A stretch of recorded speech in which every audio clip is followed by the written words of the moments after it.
Welcome to Overwatch, and this time we're going to be talking about what's going on the PTR.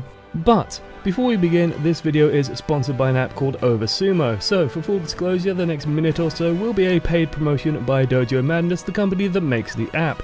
While the word promo is on the screen, well, that's the promo. It's pretty simple, right? Oversumo is both a lightweight and easy to use Overwatch app for both iOS and Android. Free to download, what Oversumo brings you is a collection of gameplay tips and advice for any and every hero available in the game, with a brief counter list and reminders to help fine-tune your performance on that hero, as well as what you're probably going to be good against. If you're in a match and having trouble with a particular hero, it might be worth checking what they're weak against, for example, to get an idea of how to handle them. Or if you're playing a certain hero, it might give you an idea of what to look for and who to try and fight. Developed with input from Reunited, I've taken a look through the hero advice and it's generally actually pretty good, just small simple tidbits that will help refine your gameplay. The app also offers statistics and profile tracking for PC, Xbox One and PlayStation 4, allowing you easy access to your stats and your profile quickly and painlessly. You can look at the profile of anyone's battle tag or console equivalent that you know of, and it gives you a good look at all the relevant statistics for that hero. So if you're curious about your average high energy kills per life on Zarya, well, this app can let you know. Dojo Madness also created the popular LOL Sumo app, which featured things like tracking personal stat growth and development over time, features I'd love to see developed into this app. As someone who believes ardently that keeping an eye on your performance in every game is important to develop your skills, you can understand why I'd be excited for features like that. Because it's free, take a look at the link in the description below to have a look at the app. Right, and now that I've put some food on my own table, hopefully you guys don't mind that too much, it's just part of the business, but let's look at this PTR patch, because a bunch of interesting things came in there, and you could have seen in the background I was using the new camera settings. We'll talk about that later for the Spectator client. They've done some changes there, but there's been a whole host of changes as well to, well, two heroes in particular, mostly the two snipers in the game, both Ana and Widowmaker. Let's start with my favorite girl, Widowmaker, because that one's the most immediately apparent change. So what's changed with Widow? Well, so way back when, you could basically scope in and out super quick with Widow, and they got rid of it because basically it made Widowmaker a bit too mobile, a bit too evasive, and it also made it very punishing as well if you were using the toggle scope. You wanted to be using the hold to scope, which is honestly like not what I prefer, but whatever. But what they've done is they've made it so that you can now bring the scope up faster. It used to be 0.5 seconds, it's now 0.3, which is actually, like, you can really feel the difference. It's kind of hard to tell in the practice range somewhat, but it definitely does make a difference when you're actually in the game. And it feels quite nice. It just feels really damn good. I mean, like, I did most of my sniping, like, when I first learned that, hey, I really enjoy being a sniper, I enjoy playing a sniper. That was in Team Fortress 2, and Team Fortress 2 basically had an instant scope uptime, like, quick shots were a thing, basically. Now, the question is, does this fix Widowmaker? And the answer to me is probably not, simply because right now, like, Widowmaker depends on a bunch of things, right, to be viable. She depends on the map balance, so let's say, you know, hey, like, this is a good spot for Widowmaker because she has a big sight line. There is a little bit of cover, but hey, I can easily see this bot, I can easily see this bot, I can easily see this bot here as I miss it. For God's sake, there you go. Because I nail that one in the head, like, I can easily see over here and shoot that, I can easily see over here and shoot that. Like, there's good sight lines here, but if there was, you know, a lot of the maps don't have these long, super long sight lines, at least not for every point, so Widowmaker's always going to be situational around the map design. Like, that's just a fact of life for sniping, really. She's also just going to be very dependent on the meta, and right now we are in a very tank-heavy meta where non-lethal damage is incredibly punishing. And, you know, let's say, like, that's a Roadhog, that bot over there is Roadhog, and let's just say, like, that was a full charge headshot, then all Roadhog does is he moves behind that wall, gets healed up again, and then they have an Ana ultimate that's going to come and kill me.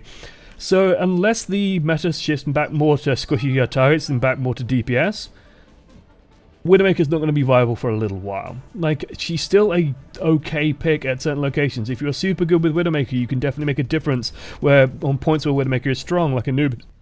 Anubis point A, for example, or Dorado, the first defensive point. Although I vastly prefer Widowmaker on attack anyway. And oh god, like, this is actually a pet peeve of mine. People say, oh my god, why are you picking Widowmaker for attack? Widowmaker is miles better for attack. Way better for attack than she is for defense.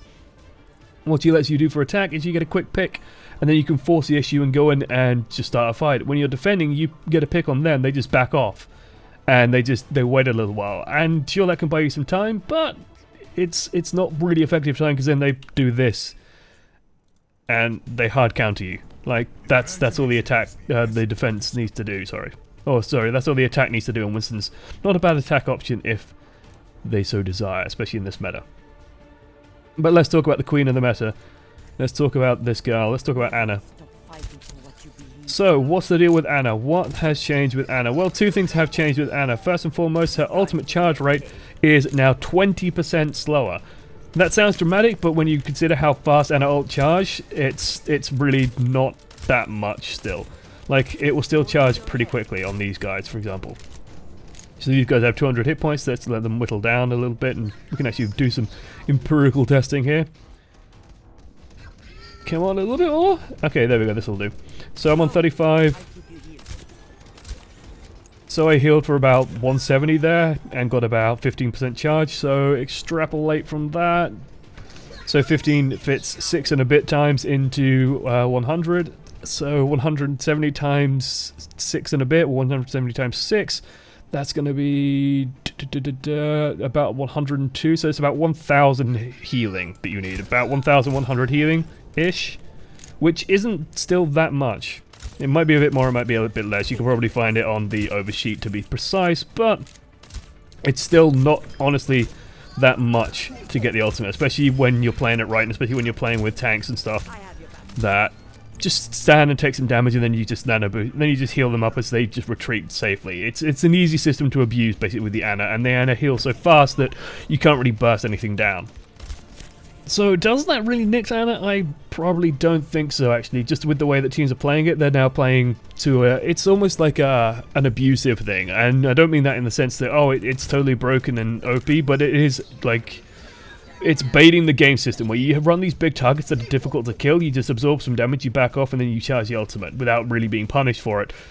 And with the way that the tanks work, trying to engage on that team to, you know, make it difficult to charge the ult and sort of take these liberties, that's tricky. That's honestly very tricky, because you're jumping into tanks, and tanks love you jumping into them, like I said in my Ana video.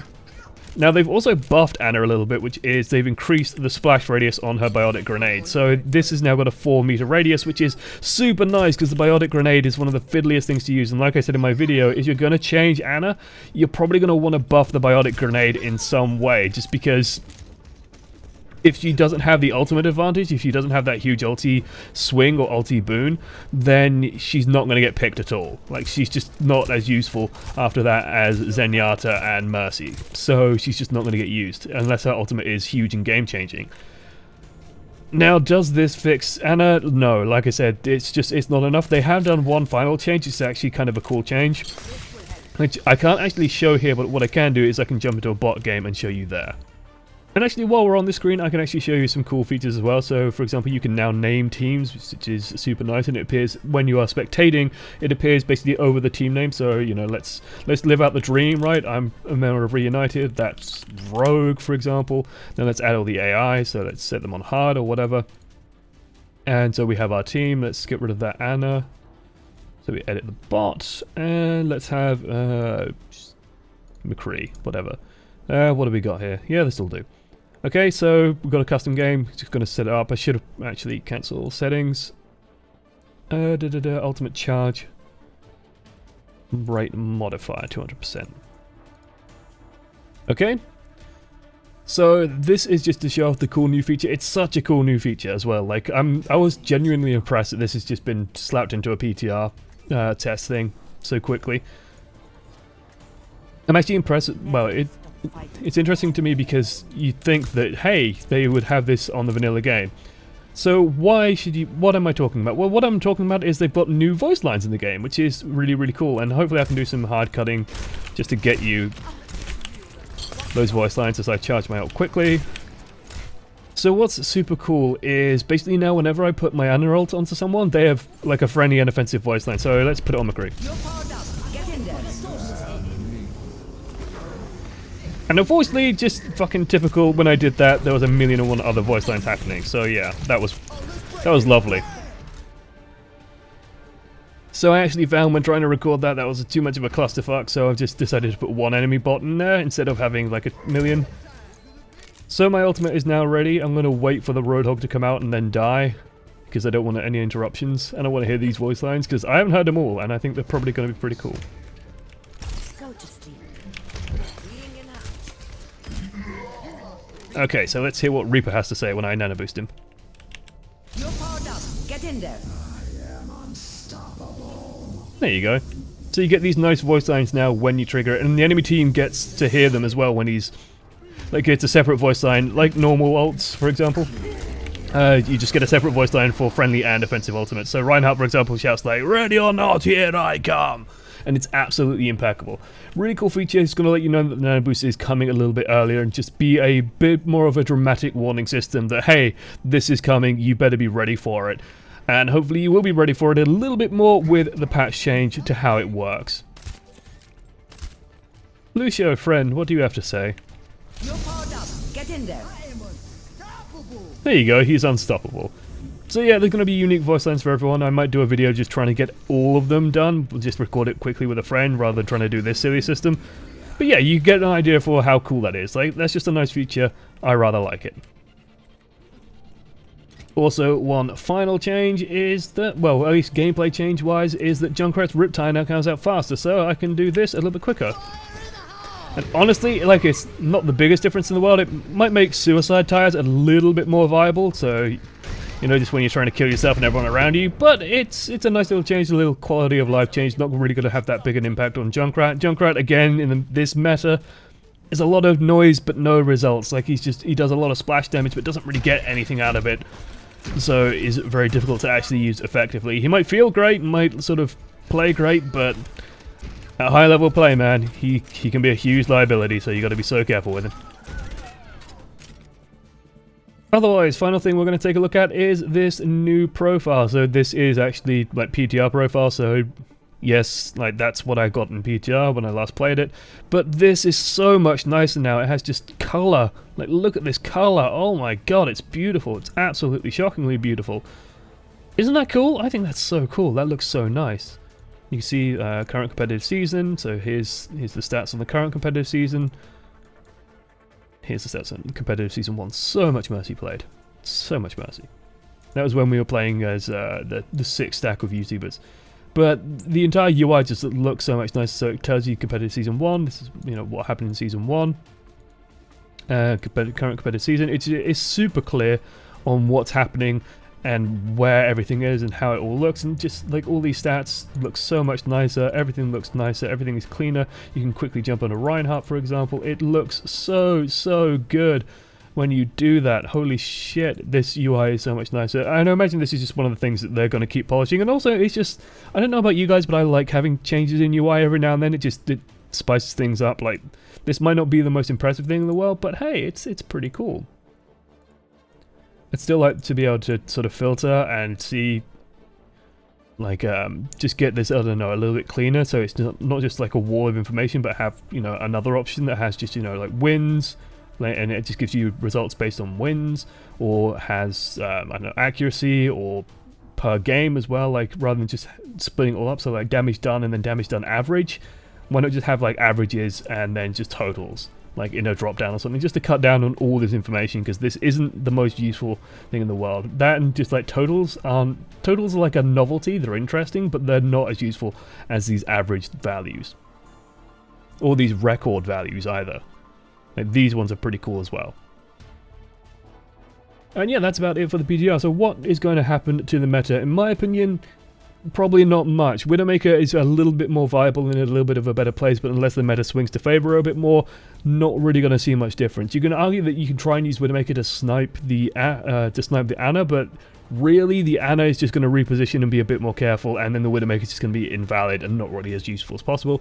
Ana, I think, is still going to be a big thing. I think the biggest issue with Ana is the fact that ultimates charge while you are nano boosted at an absurd rate. I think they need to curb that down so your ultimate doesn't charge quite as quickly when you are nano boosted, and just make sure that that doesn't snowball like crazy, because that's the really big issue. It's the snowball, not so much the initial impact.